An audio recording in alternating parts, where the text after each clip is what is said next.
Hi friends, मैं हीना। मैंने regular जो टिफ़िन देती हूँ उसके लिए आज छोले की सब्ज़ी बनाई थी। उसके लिए प्याज, टमाटर, लहसुन, अदरक, मिर्च हर चीज़ की पेस्ट बना ली थी। पहले मैंने तेल रख दिया कढ़ाई में, जीरा और तमालपत्र डाल के, फिर उसमें प्याज की प्यूरी डाल दी और उसको अच्छे से पकने के लिए छोड़ दिया। प्याज भून चुकी थी तो उसके बाद मैंने उसमें अदरक, लहसुन, मिर्च की पेस्ट डाल दी।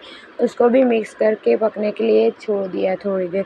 उसके बाद मैंने उसमें टमाटर की प्यूरी, मिर्च, हल्दी, नमक और छोले मसाला डाल दिया था।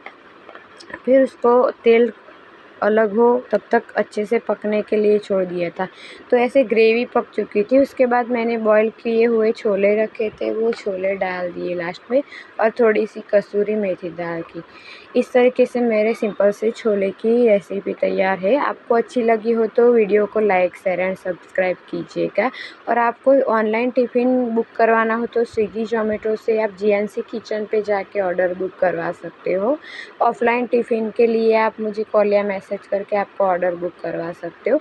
कस्टमाइज़ टिफ़िन भी बना के देते हैं, तो आपको जिस तरीके से भी सब्ज़ी, रोटी, दाल, चावल जो भी बनाना हो बना के देते हैं। Thank you for watching.